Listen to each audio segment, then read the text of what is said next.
ইতালিতে cinema hall বাঁচাতে প্রচারণা চালাচ্ছেন চলচ্চিত্র নির্মাতারা। দেশটির লাজিও অঞ্চলের প্রশাসন আগামী সপ্তাহে একটি আইন অনুমোদন করতে যাচ্ছে, যার ফলে রোমের অন্তত 50টি সিনেমা হল বাণিজ্যিক সম্পত্তিতে পরিণত হবে।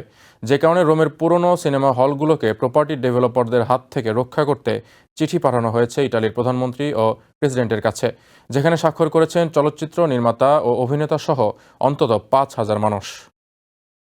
একসময় রোমানদের জন্য 160টিরও বেশি সিনেমা হল ছিল ইটালির রাজধানীতে, যেখানে এসে অবসর সময়ে বিনোদন দুনিয়ায় বিচরণ করতেন রোম শহরের বাসিন্দারা। কিন্তু সময়ের পরিক্রমায় বিনোদন প্রেমীদের জন্য সেসব স্থান এখন সংকুচিত হওয়ার পথে। আগামী সপ্তাহে অনুমোদন হতে যাওয়া নতুন আইনের কারণে বন্ধ হয়ে যেতে পারে রোমের ঐতিহাসিক ও পরিত্যক্ত সিনেমা হল সহ অন্তত 50টি সিনেমা হল। তবে আসার কথা হলো, সিনেমা হলগুলো বাঁচাতে এগিয়ে এসেছেন সিনেমা প্রেমী এবং চলচ্চিত্র নির্মাতারা। তারা চেষ্টা করছেন সিনেমা হলগুলো সংরক্ষণ করতে। চলচ্চিত্র নির্মাতারা বলছেন, স্থানীয়দের জন্য সিনেমা হলগুলো সংরক্ষণ করা উচিত। বিশ্বের প্রাচীনতম শহরগুলোর মধ্যে অন্যতম হিসেবে রোমের সাংস্কৃতিক ধারা বজায় রাখার জন্য হলেও সিনেমা হলগুলি সংরক্ষণ করা দরকার। সিনেমা ট্রোইজির এই ভবনটি 24 ঘন্টা খোলা থাকে শিক্ষার্থীদের পড়াশোনার জন্য।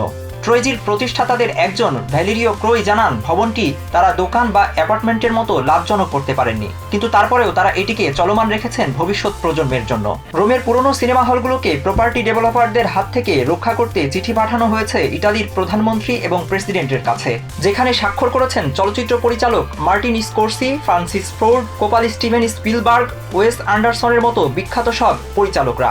তাদের সঙ্গে যোগ দিয়েছেন ইতালিয়ান অভিনেত্রী ইজাবেলা রোজোলিনি সহ অন্তত 5,000 মানুষ। তারা বলছেন, এটি শেষ সুযোগ বিশ্বের অন্যতম সাংস্কৃতিক ও শৈল্পিক শহরকে বাঁচানোর।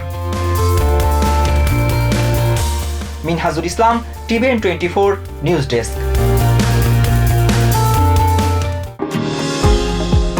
নিউ ইয়র্ক থেকে সম্প্রচারিত টিভিএন 24 টেলিভিশন বিশ্বজুড়ে বাঙালির কণ্ঠস্বর।